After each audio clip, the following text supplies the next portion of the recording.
Hello बच्चों। आज हम प्रश्न बैंक के कक्षा 11वीं फिजिक्स के यूनिट 4 कार्य ऊर्जा और शक्ति के ऑब्जेक्टिव प्रश्नों को सॉल्व करेंगे।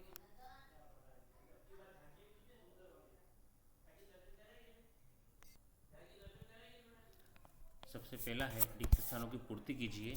किसी वस्तु पर घर्षण बल द्वारा किया गया कार्य, ये कार्य ऊर्जा प्रमेय है जिसके अनुसार किसी वस्तु पर किया गया कार्य उसकी गतिज ऊर्जा में परिवर्तन के बराबर होता है। तो यहाँ पर क्या आएगा आंसर हमारा, गतिज ऊर्जा में परिवर्तन के बराबर होता है। घर्षण बल द्वारा किया गया कार्य, घर्षण बल विपरीत दिशा में कार्य करता है, इसलिए घर्षण बल द्वारा किया गया कार्य क्या होगा, ऋणात्मक। बंद पथ में संरक्षी बल द्वारा किया गया कार्य। अब संरक्षी बल द्वारा किया गया कार्य मार्ग पर निर्भर नहीं करता, इसलिए बंद पथ में संरक्षी बल द्वारा किया गया कार्य क्या होता है, शून्य होता है। कार्य करने की दर को शक्ति कहते हैं। असंरक्षी बल द्वारा किया गया कार्य, असंरक्षी बल मतलब ऐसा बल जिसके द्वारा किया गया कार्य मार्ग पर निर्भर करता है, तो किया गया कार्य पथ अथवा मार्ग पर निर्भर करता है। दृढ़ पिंड का स्प्रिंग नियतांक मृदु पिंड के स्प्रिंग नियतांक से अधिक होता है। सातवां, किसी बंद पथ में संरक्षी बल द्वारा किया गया कार्य, ये वही वाला हमारा ऑब्जेक्टिव जो 3 था उसी का है। किया गया कार्य कितना होता है, शून्य। इस प्रकार रिक्त स्थान वाले सभी क्वेश्चनों को हमने सॉल्व किया। अब देखिए यहाँ पर सही विकल्प का चयन कीजिए।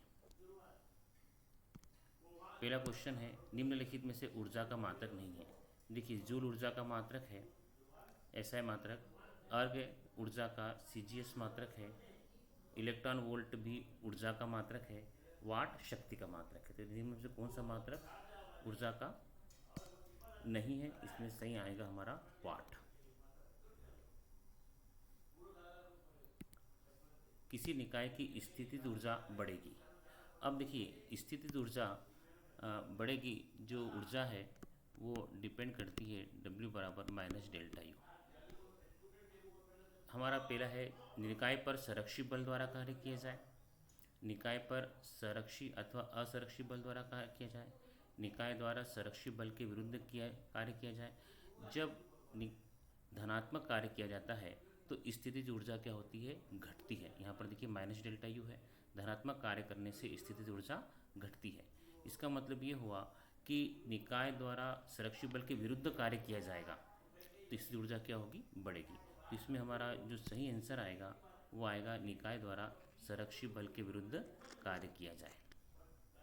चौथा है अप्रत्यास्थ संघट्ट। अप्रत्यास्थ संघट्ट का मतलब होता है ऐसा संघट्ट जिसमें संवेग तो नियत रहता है किंतु गतिज ऊर्जा नियत नहीं रहती। तो अप्रत्यास्थ संघट्ट में संवेग क्या रहता है, नियत रहता है किंतु गतिज ऊर्जा नियत नहीं रहती। तो इसमें सही आंसर आएगा हमारा संवेग। उसके बाद देखिए, जब कोई संरक्षी बल किसी वस्तु पर धनात्मक कार्य करता है तो इसकी स्थितिज ऊर्जा, जैसे अभी हमने देखा कि किया डेल्टा W बराबर माइनस डेल्टा यू, अर्थात धनात्मक कार्य करने पर स्थितिज ऊर्जा क्या होगी, घटेगी। तो हमारा इसका यहाँ पर सही आंसर आ जाएगा, स्थितिज ऊर्जा क्या होती है, घटती है। अगला क्वेश्चन देखिए, एक व्यक्ति किसी वस्तु को निम्नानुसार मार्ग से A से B तक पहुँचाता है। अब यहाँ पर देखिए A से B तक पहुँचाने के मार्ग अलग अलग हैं किंतु उनकी ऊंचाई एक समान है।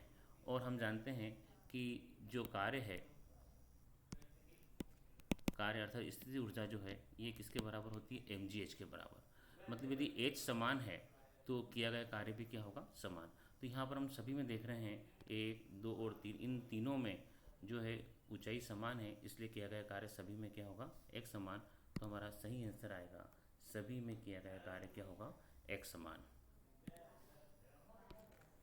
अब अगला क्वेश्चन देखिए, एक वाक्य में उत्तर दीजिए।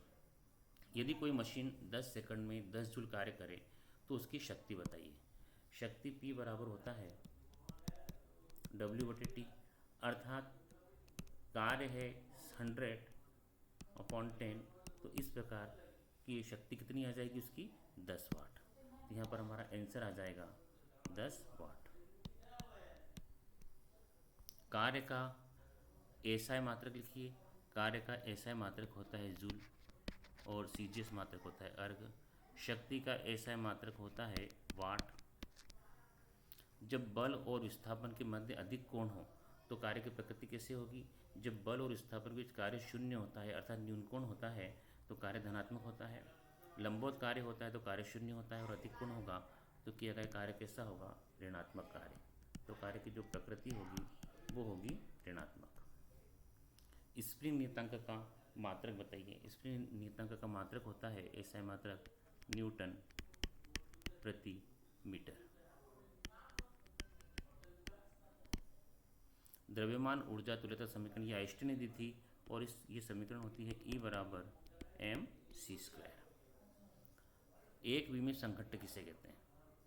यदि मान लीजिए दो पिंड एक ही दिशा में चलकर क्या करते हैं? एक दूसरे से टकराते हैं, संघट्ट करते हैं, एक ही दिशा में चलते हैं, तो इस प्रकार के संघट्ट को हम एक विमीय संघट्ट कहते हैं।